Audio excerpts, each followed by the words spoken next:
Hi.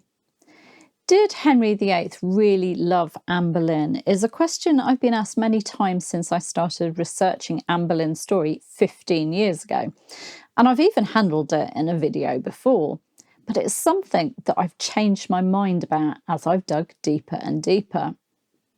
Henry VIII's relationship with Anne Boleyn, his pursuit of her, their courtship and marriage are highly significant because of the impact that their romance had on Tudor England and also the course of English history. But as humans, we also like to try and figure out historical people's motives and feelings, don't we?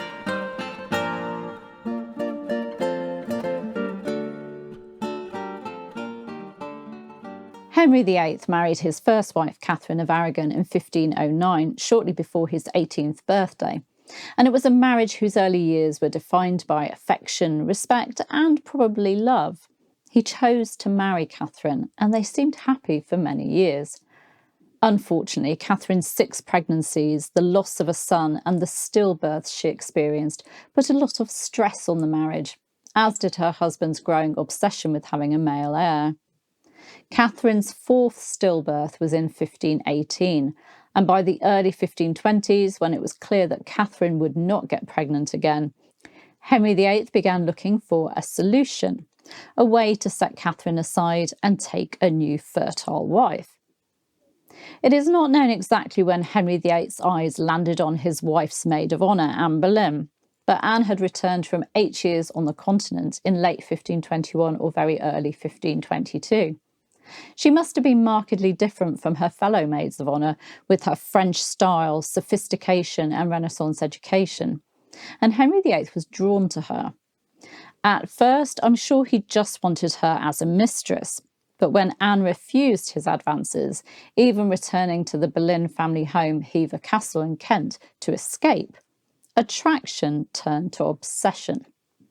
The king bombarded Anne with love letters and gifts, and offered her the chance to become his official mistress, which Anne also refused.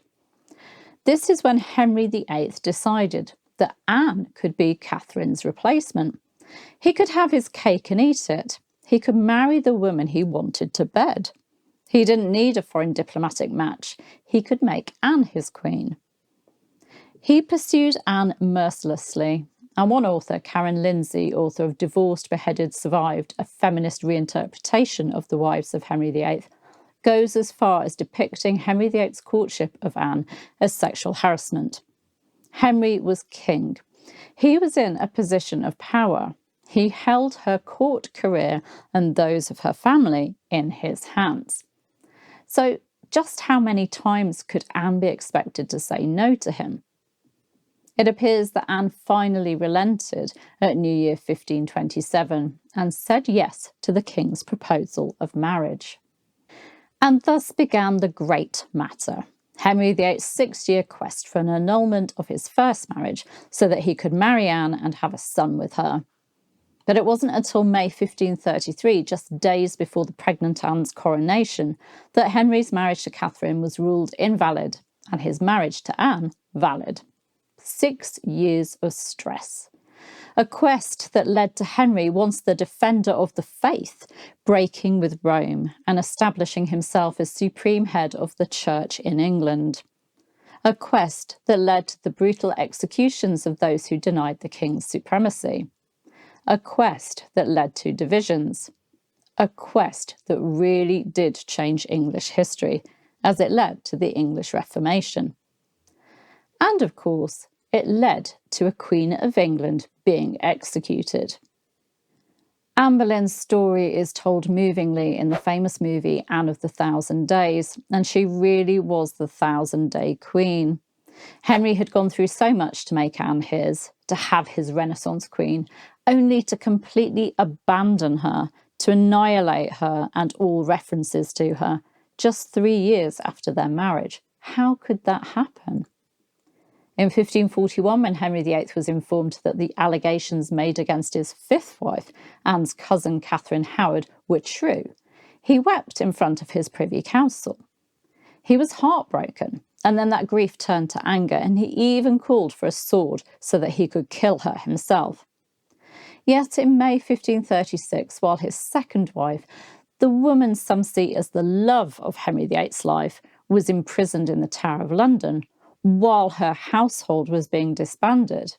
He enjoyed himself spending time with ladies on the river at night, and he also had wife number 3 lined up. He got betrothed the day after Anne's execution.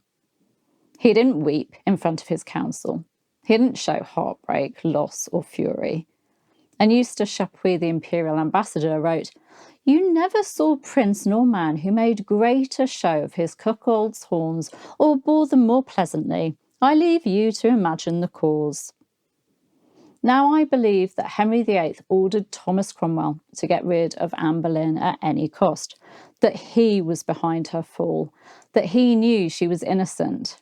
But his priority was to secure the succession, so he needed to move on to Jane Seymour.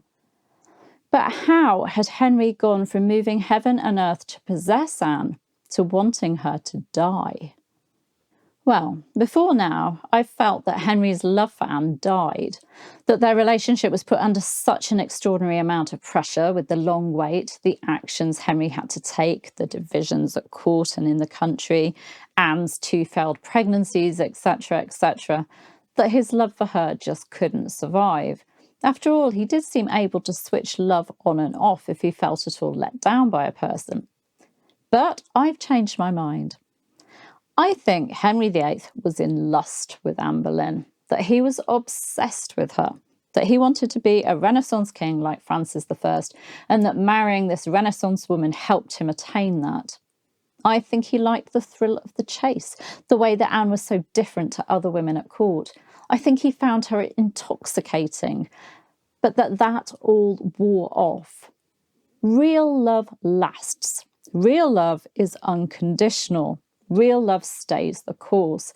Real love is not a man having his wife executed on false charges and marrying someone else just days later.